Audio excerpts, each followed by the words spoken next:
कहानी की शुरुआत में हम डांटे नाम के एक आदमी को देखते हैं। आज सुबह जब वो उठा तो उसने देखा कि उसकी पत्नी 7 महीने की प्रेग्नेंट है। ये देखकर डांटे पागल सा हो गया। उसे समझ ही नहीं आया कि आखिर ये सब हो क्या रहा है, क्योंकि कल जब वो सोए थे उसके बर्थडे वाले दिन तो सब कुछ एकदम नॉर्मल था। उसने डेट चेक की तो पता चला कि 1 साल बीत चुका है, उसका अगला बर्थडे है आज। खैर उसे लगने लगा कि ये सब सिर्फ एक भ्रम है। वो ठंडे पानी से नहाया और फिर थोड़ी देर के लिए सो गया कि जब उठूंगा तो सब कुछ नॉर्मल होगा एकदम। कुछ देर सोने के बाद जब वो बेडरूम से बाहर आया उसने खुशी से नोटिस किया कि एलिस का पेट तो गायब हो गया है। डांटे ने सोचा कि बढ़िया है, बस सपना था। उसने एलिस को सब कुछ बताया। एलिस हंसकर बोली कि बढ़िया है, सपना ही था, इतनी जल्दी दोबारा प्रेग्नेंट नहीं होना मुझे। तभी लिविंग रूम से एक बच्चे के रोने की आवाज सुनाई दी। धीरे धीरे पालने की तरफ जाते हुए डांटे ने एक छोटी सी बच्ची देखी। एलिस ने बच्ची को उठाया, मुस्कुराकर डांटे को हैप्पी बर्थडे कहा और बच्ची उसके हाथ में थमा दी। डांटे शॉक में आ गया कि 2 दिन के अंदर उसकी बेटी हो चुकी है। वो उसे दूर से अजीब से तरीके से पकड़कर खड़ा रहा, समझ नहीं पा रहा था कि क्या करे। लेकिन हमेशा से उसकी जिंदगी ऐसे फास्ट फॉरवर्ड में नहीं चल रही थी। कुछ समय पहले डांटे की जिंदगी बाकी सब की तरह एकदम नॉर्मल थी। हम उसे भागकर एक पार्टी में जाते हुए देखते हैं, क्योंकि नया साल शुरू होने से पहले वो अपनी मंगेतर तक पहुंचना चाहता था। उसने जैसे ही अपनी मंगेतर को पीछे से देखा तो न्यू ईयर काउंटडाउन खत्म ही होने वाला था। तो भाई ने पकड़कर घुमाया, सीधा चूम लिया। लेकिन जैसे ही वो पीछे हटा उसका चेहरा डर से भर गया। उसने गलत औरत को चूम लिया था। गलती भाई की भी नहीं थी, दरअसल उसकी फियांसे और उस लड़की के कपड़े बिल्कुल एक जैसे थे। बदकिस्मती से उसकी मंगेतर ने ये सब कुछ देख लिया। गुस्से में उसने डांटे को थप्पड़ दिया और वहां से चली गई। उनके बीच का ये रिश्ता भी खत्म हो गया। डांटे भी इससे बहुत ज्यादा दुखी नहीं हुआ और उस औरत से मिलने का फैसला किया जिसे उसने गलती से चूम लिया था, एलिस। समय गुजरता गया। अब डांटे और एलिस साथ रहने लगे। फिर अक्टूबर 26, 2010 आया। आज डांटे का जन्मदिन है। एलिस ने एक सुंदर सा गाउन पहनकर उसे गाने और डांस के साथ जगाया। फिर उसके लिए बर्थडे पैनकेक्स बनाए। लेकिन डांटे खुश नहीं हुआ। उसे अब टेंशन हो रही थी, क्योंकि एलिस ने उसका अलार्म बंद कर दिया था और अब वो काम के लिए बहुत ज्यादा लेट हो गया है। डांटे ने जल्दी जल्दी कुछ खाया और भागकर घर से निकल गया। कंपनी में पहुंचकर उसे याद आया कि भाई आज तो एक बहुत जरूरी मीटिंग है, मैं तो पूरी तरह भूल गया। उस समय एलिस घर पर आराम से पेंटिंग बना रही थी। दोपहर के बाद उसने कपड़े बदले, एक खूबसूरत सी ड्रेस पहनी और दोस्तों के साथ मिलकर बर्थडे पार्टी की तैयारी शुरू कर दी। पूरे घर को सजाने लगी। तभी डांटे का फोन आया। उसने बताया कि काम के बाद मुझे एक बार पापा के पास जाना पड़ेगा। लंच के टाइम पे मीटिंग थी तो जा नहीं पाया। दरअसल डांटे ने वादा किया था कि वो जल्दी घर आ जाएगा। अपने पापा के घर पर डांटे ने एक डब्बा दिया जो उन्होंने मंगवाया था। बैठकर उनकी लंबी कहानियां सुनने का मन नहीं था, तो वो जल्दी से गुड बाय बोलकर निकल गया। वो घर वापस जाने ही वाला था कि तभी कारपेंटर का कॉल आया। बाथरूम का नया दरवाजा रेडी हो गया है, लेकिन अगर वो उसे आज नहीं ले गया तो फिर कई महीने रुकना पड़ेगा। अपनी छोटी गाड़ी में दरवाजे को फंसाना बहुत मुश्किल था, पर फिर भी वो जैसे तैसे दरवाजा लेकर घर की तरफ निकल पड़ा। लेकिन किस्मत आज उसके साथ नहीं थी। रास्ते में बहुत ज्यादा ट्रैफिक मिला। जब तक डांटे घर पहुंचा पूरी तरह रात हो गई। दरवाजा खोलकर देखा तो उसके दोस्तों ने सरप्राइज बर्थडे पार्टी रखी थी। सब उसका इंतजार कर रहे थे। सबसे थोड़ी थोड़ी बातचीत करके डांटे थोड़ी देर के लिए निकल गया ताकि वो बाथरूम का नया दरवाजा लगा दे। दरवाजा लगाते वक्त उसका दोस्त आया और उसे एक खास गिफ्ट दिया, रोलर कोस्टर पार्क के टिकट्स, उसके 40वें बर्थडे के लिए। बचपन में उन दोनों की फटती थी उस पर बैठने से, लेकिन मन भी करता था, तो अब वो अपने बचपन की इच्छा को पूरा करेंगे। लेकिन डांटे ने मना कर दिया। उसने कहा कि मेरे पास इन कामों के लिए वक्त नहीं है अब। शायद 10 साल बाद जब वो बहुत मेहनत कर लेगा तो थोड़ा फ्री टाइम मिल जाएगा, अभी तो नहीं है। पार्टी में वापस आकर डांटे ने सबके तोहफे लिए, थोड़ा बहुत समय बिताया उनके साथ। फिर एलिस ने अपना गिफ्ट दिया, एक पेंटिंग जो उसने डांटे के बर्थडे के लिए खास बनाई थी। केक आया, कैंडल्स जली, सब मुस्कुरा रहे थे। डांटे ने अपनी इच्छा मांगी कि काश ये सब जल्दी से खत्म हो, और कैंडल्स बुझा दी। उस रात एलिस डांटे की पसंदीदा मूवी का एक किरदार बनकर सामने आई। डांटे उसे देखकर बहुत खुश हुआ और उसने एलिस को अपनी बाहों में ले लिया और बत्ती बुझा दी। अगली सुबह डांटे अलार्म से उठा। जब वो बेडरूम से निकल रहा था तो उसे आवाज आई कि एलिस बाथरूम में उल्टी कर रही है। डांटे को लगा कि शायद कल इसने ज्यादा पी ली होगी, इस वजह से हो रहा है। लेकिन जैसे ही वो लिविंग रूम में आया तो उसे कुछ अजीब सा महसूस हुआ। काफी सारा सामान तो उसने पहले कभी देखा ही नहीं। फिर कहानी वहीं पहुंच गई जहां से शुरुआत हुई थी। एक दिन में उसकी बीवी प्रेग्नेंट हुई और अगले ही दिन हाथ में बच्ची, जिसके बाद उसने चौंक कर पूछा कि नाम क्या रखा है हमने इसका। गैलाड्रियल। इतना भी नहीं याद। डांटे हैरान था, पर पता चला कि जब बच्ची पैदा हुई थी तब डांटे ने ही ये नाम रखा था। डांटे को लगा कि कुछ तो गलत हुआ है। उसका दिमाग खराब हो रहा था। वो डॉक्टर के पास गया कि कुछ तो गड़बड़ है मेरे साथ, लेकिन डॉक्टर ने सारी रिपोर्ट नॉर्मल बताई। डांटे पूरी तरह से हेल्दी है। डांटे को लगा कि शायद उसे अपने पिता की तरह अल्जाइमर्स हो गया है, सब कुछ भूलने लगा है वो। पर डॉक्टर ने कहा कि ये बीमारी बाप से बेटे में नहीं आती, तुम शायद थोड़ा ज्यादा स्ट्रेस ले रहे हो और कुछ नहीं। डॉक्टर ने कहा कि थोड़ा आराम करो और परिवार के साथ समय बिताओ। अब डांटे निराश होकर घर वापस आया। कुछ देर बाद एलिस पेंटिंग करने की कोशिश कर रही थी, लेकिन बच्चे के लगातार रोने से वो परेशान हो गई और डांटे पर चिल्लाने लगी कि ये बच्चा सिर्फ मेरा है क्या, तुम क्यों नहीं संभालते इसे। फिर डांटे अपनी बेटी के पास आया और उसे धीरे धीरे झुला कर सुला दिया। कुछ देर बाद उसने सोचा कि मुंह पर पानी छिड़क कर थोड़ा फ्रेश हो जाता हूँ, पर जैसे ही उसने शीशे में देखा उसके चेहरे पर मूंछ आ गई। रसोई में गया तो कैलेंडर देखा, अक्टूबर 26, 2013। उसका बर्थडे फिर से आ गया। डांटे ने सोचा कि वो एलिस को सब कुछ सच बताएगा, पर जैसे ही उसने कहा कि कुछ भी ठीक नहीं है तो एलिस उसकी बात को गलत ले गई। उसे लगा कि डांटे उनके रिश्ते की बात कर रहा है। डांटे ने उसे समझाने की कोशिश की, पर वो चीजों को उल्टा ही ले रही थी। इसके बाद डांटे काम पर निकल गया। जाने से पहले एलिस ने कहा कि गैलाड्रियल बाहर खेल रही है, उसे तो बाय बोल दो। डांटे को एक बार के लिए समझ नहीं आया कि वो किसकी बात कर रही है, पर जैसे ही वो बाहर निकला उसने देखा कि उनकी बेटी खुद चल रही है। ये देखकर डांटे की सांस रुक गई। गैलाड्रियल ने उसे पापा कह के बुलाया तो डांटे बहुत ज्यादा खुश हो गया। वो हल्ला मचाने लगा कि इसने मुझे पापा बुलाया, देखो पापा बुलाया। इस पर एलिस बाहर आई और कहने लगी कि इतना क्या सोच रहे हो, इतने टाइम से तो पापा बोल रही है तुम्हें। डांटे को अभी भी ये सब एक सपने जैसा लग रहा था। इस सब के बाद वो पार्क में गया और अपने बचपन के दोस्त वलेरियो को सब कुछ बता दिया। 3 साल उसने 3 दिन में जी लिए हैं। डॉक्टर के पास भी गया पर कुछ गलत नहीं मिला। वलेरियो ने सुना पर उसे भी यकीन नहीं हुआ। उसने कहा कि डांटे को शांत होकर एलिस के साथ बात करनी चाहिए। सुना है तुम लोग एक थेरेपिस्ट से मिलने वाले हो। ये सुनकर डांटे हिल गया। ये सब सुनने के बाद उसने फैसला किया कि वो नौकरी छोड़ रहा है, शायद इस तरह वो अपने परिवार को ठीक कर पाए। ऑफिस पहुंचकर वो सीधा डायरेक्टर के कैबिन में गया अपना रेजिग्नेशन देने के लिए। जब वो दरवाजा खटखटाकर अंदर गया तो कुर्सी बिल्कुल खाली थी, बॉस वहां था ही नहीं। इस कंफ्यूजन के साथ वो बाहर आया और लोगों से पूछा कि डायरेक्टर कहाँ है। ये सुनकर सब लोग हंस पड़े। उसने वापस मुड़कर देखा कि दरवाजे पर तो उसका ही नाम लिखा हुआ है। डांटे खुद डायरेक्टर बन गया था। चौंक कर उसने फ्रेंचेस्का को बुलाया। उसकी सेक्रेटरी ने बताया कि 8 महीने पहले तुम्हें प्रमोशन मिला था, जब पिछला डायरेक्टर रिटायर हुआ था, याद नहीं है? आखिर कंपनी के लिए तुमने इतना काम किया है। खैर डांटे को कुछ और तो याद था नहीं, तो फिर वो फ्रेंचेस्का से कहने लगा कि मैं रिजाइन करने वाला हूँ। पर फिर फ्रेंचेस्का ने उसे बताया कि इस पोस्ट के कई फायदे हैं, इतनी अच्छी फैमिली इंश्योरेंस, इतनी ज्यादा तनख्वाह तुम्हें कहीं नहीं मिलने वाली। तब डांटे को समझ आया कि मैं अपने परिवार के लिए ही नौकरी पर रुका हुआ हूँ। उसने ये भी सुना कि फ्रेंचेस्का ने ऑफिस के एक आदमी से शादी कर ली है और डांटे ने ही उसकी हनीमून की छुट्टियों पर साइन किए थे।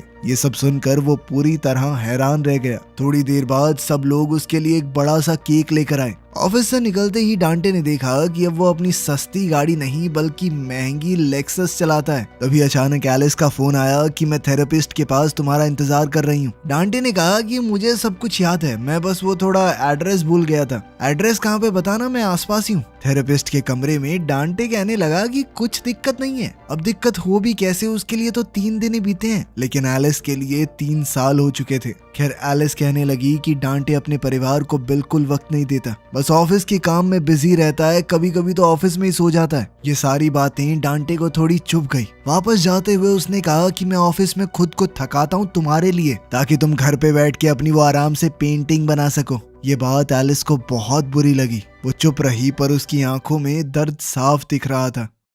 आखिर में एलिस कुछ काम करने निकल गई और डांटे घर आया। उसके घर में खिलौने फैले पड़े थे। टेबल पर उसे फैमिली फोटोज मिली। उसने फ्रिज खोला, बियर निकाली, एक सिप ली और वापस रख दी। फ्रिज बंद करते ही उसने देखा कि फोटो गायब, उसकी बेटी तक का नामो निशान नहीं है। डांटे ने डर के मारे एलिस को कॉल किया। एलिस ने याद दिलाया कि हम दोनों ने डिसाइड किया था ना कि थोड़े दिन अलग रहेंगे। अब डांटे शॉक में पड़ गया कि हमारा रिश्ता कैसे टूट गया। उसने रोते हुए एलिस से कहा कि मुझे तुम्हारी जरूरत है, मैं तुमसे प्यार करता हूँ। उसने एलिस से उसका एड्रेस मांगा। एलिस ने कहा कि मैं गुड़िया को डांस क्लास में छोड़कर मिलने आती हूँ तुमसे। उसने फोन काटा ही था कि तभी दूसरा फोन बज पड़ा। उसे अचानक ही नर्सिंग होम से फोन आया। उसके बीमार पिता बालकनी के किनारे पर बैठ गए थे। वो नीचे कूदने ही वाले थे कि तभी डांटे भागा। वो ऊपर पापा के पास गया जो रेलिंग के ऊपर बैठे हुए थे। डांटे ने अपने पिता को समझाकर जैसे तैसे उन्हें रोका। घर वापस आते ही डांटे डर गया। फ्रेंचेस्का किचन में खाना बना रही थी।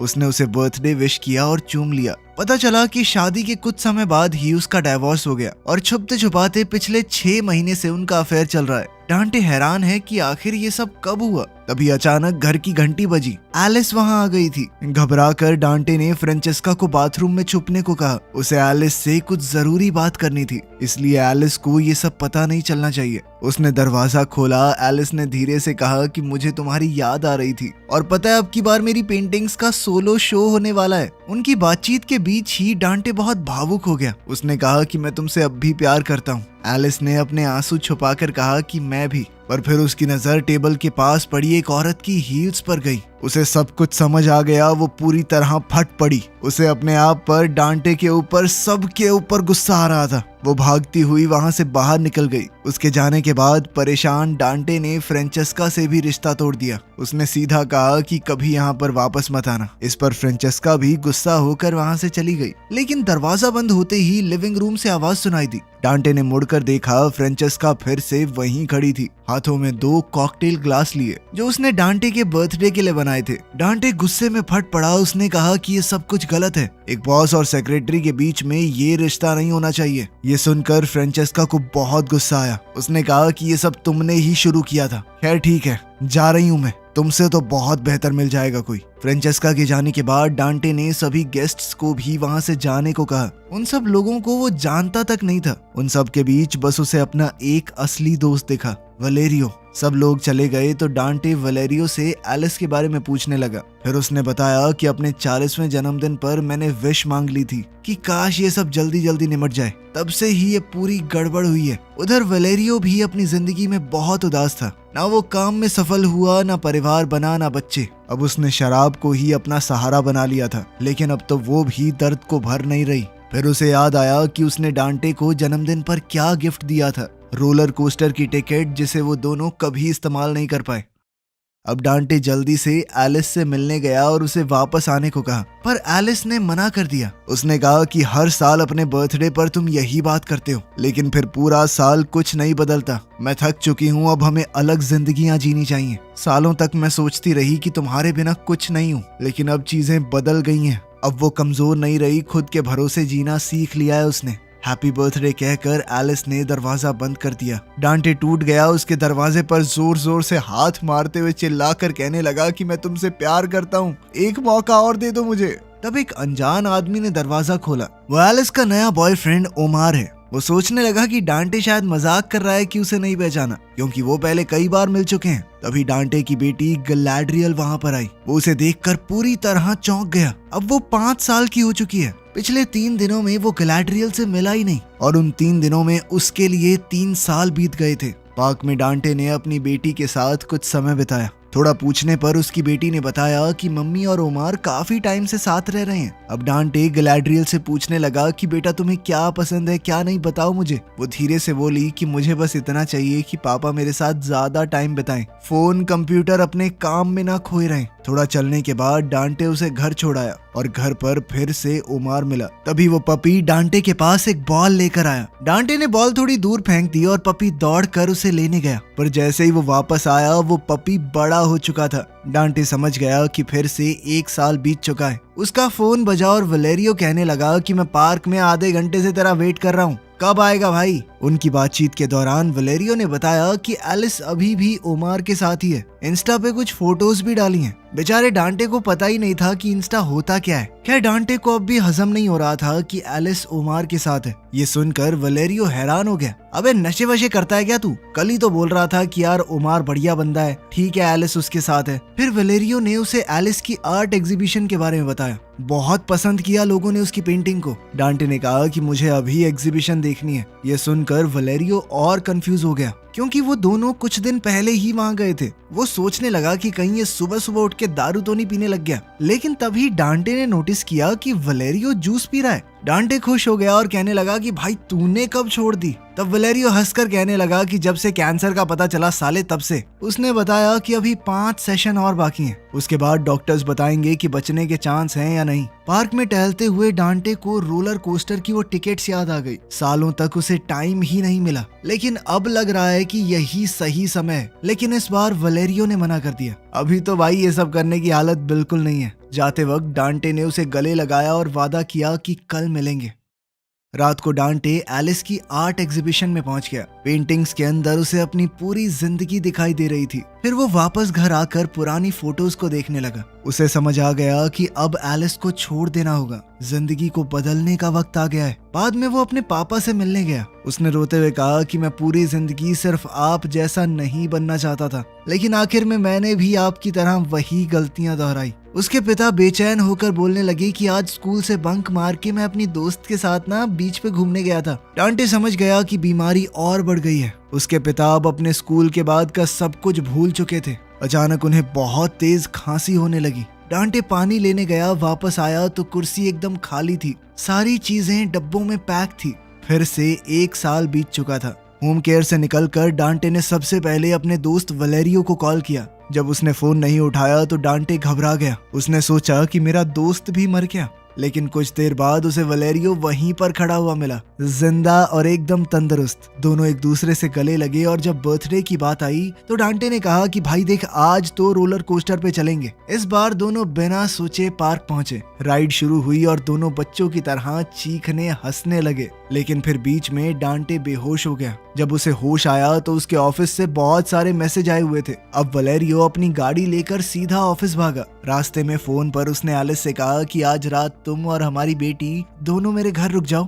एलिस ने ना चाहते हुए भी हाँ कह दिया। ऑफिस पहुंचकर डांटे ने सबके सामने बोल दिया कि मैं अपनी सारी बची हुई छुट्टियां ले रहा हूँ। अगले 3 महीने और 4 दिन तक किसी ने मुझे मैसेज किया ना, खाल खींच लूंगा उसकी। निकलने से पहले डांटे ने फ्रेंचेस्का से माफी मांगी कि मैंने तुम्हारे साथ गलत बर्ताव किया था। घर जाते वक्त डांटे एक एनिमल शेल्टर में रुका और उसने एक कुत्ते को अडॉप्ट कर लिया। यह उसकी बेटी के लिए एक छोटा सा तोहफा होगा। घर पहुंचने पर डांटे ने अपनी बेटी को वो पपी देकर सरप्राइज किया। उसने एलिस से कहा कि आज का दिन हम तीनों साथ गुजारेंगे। तीनों ने मिलकर पेंट किया, कपड़े बदलकर कॉस्ट्यूम पहने, अपने कुत्ते के साथ पूरा दिन खेले और पहली बार उन्हें एक असली परिवार की तरह वक्त मिला, जो डांटे को पहले कभी नहीं मिला था। डांटे फिर गैलाड्रियल के साथ बैठे बैठे उसे कहानी पढ़कर सुनाने लगा। जब उसने बैग से एक किताब निकाली, उसे समझ आया कि वो किताब एलिस ने अपनी बेटी के लिए लिखी है। कहानी खत्म होते ही डांटे ने अपनी बेटी को कसकर गले लगा लिया और वादा किया कि मैं हमेशा तुम्हारे साथ रहूंगा। अगली सुबह जब वो उठा तो बिस्तर खाली था। वो उठकर बाहर चला गया और मुस्कुराकर देखा कि एलिस, गैलाड्रियल और वो छोटा पपी किचन में है। कल डांटे का बर्थडे था। आज तीनों ने मिलकर थोड़ी सफाई की और उसके लिए पैनकेक्स बनाए।